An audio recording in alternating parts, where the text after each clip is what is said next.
life is 10% what happens to you and 90% how you react to it. Namaskar, welcome to Next IS. I hope you are doing well. In this video, we will cover major headlines of the Hindu, Indian Express, and Press Information Bureau.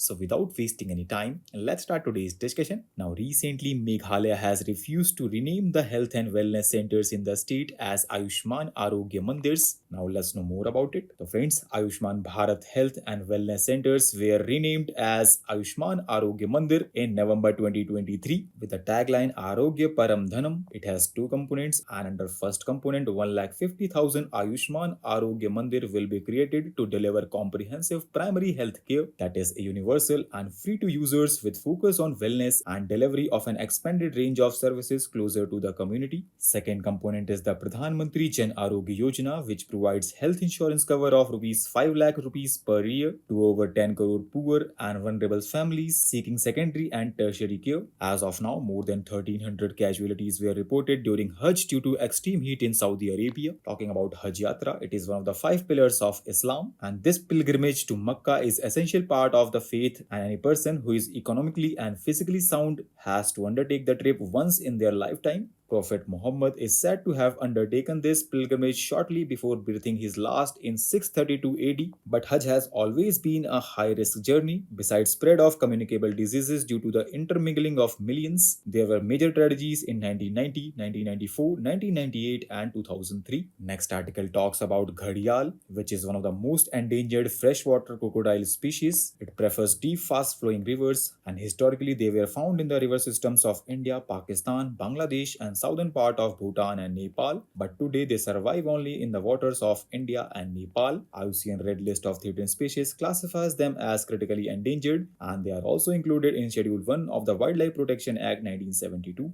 Next article focuses upon Swami Venkatananda, who was a monk and chief disciple of Ramakrishna Paramhans. His teachings and contributions had a profound impact on Indian philosophy, spirituality, and nationalism. He actively promoted the idea of nationalism. He advocated for social reforms, education, and empowerment of the masses. He introduced Indian philosophies of Vedanta and yoga to the Western world. He also played a crucial role in raising interfaith awareness and bringing Hinduism to the global stage during the late 19th century. In 1893, Swami Vivekananda represented India at the World Parliament on Religions in Chicago, and recently Prime Minister of India paid homage to Swami Vivekananda on his death anniversary. Now, Global Conclave on Plastic Recycling and Sustainability began in New Delhi. It is jointly organized by All India Plastic Manufacturers Association and Chemicals and Petrochemicals Manufacturers Association. It focuses on rising use of plastic, its impact on the environment, and also on the steps needed for solutions. It showcases innovative recycling technologies, sustainable options like biodegradable and compostable plastics, and efficient waste management solutions. And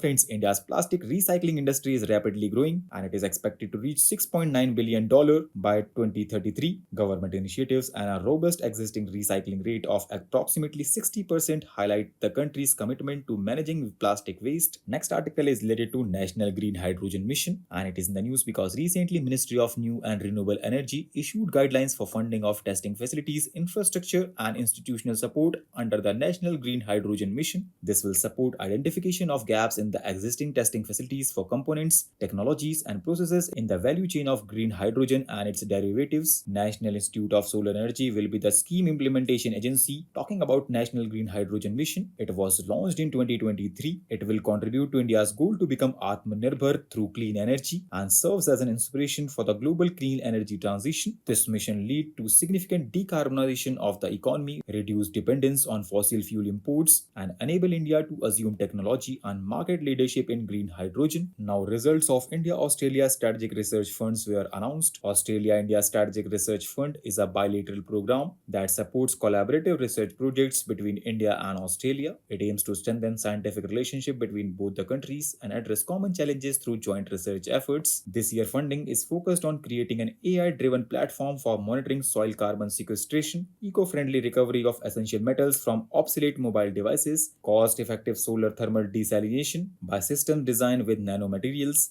harnessing immune system's power to combat antimicrobial resistance, and advanced diagnostics and innovative therapeutics to detect and combat microbial infections. Next article talks about Quad, which is a diplomatic partnership between Australia, India, Japan, and United States. It is focused on delivering outcomes for the Indo-Pacific in response to regional priorities and most pressing challenges, including health security, climate change infrastructure, critical and emerging technologies, cybersecurity, humanitarian assistance, and disaster relief, space, maritime security, countering disinformation and counter-terrorism. And recently, meeting of Quad senior officials was held via video conference. So with this, let's conclude our today's discussion. Thanks for listening, and for regular updates, you can follow us on various social media platforms.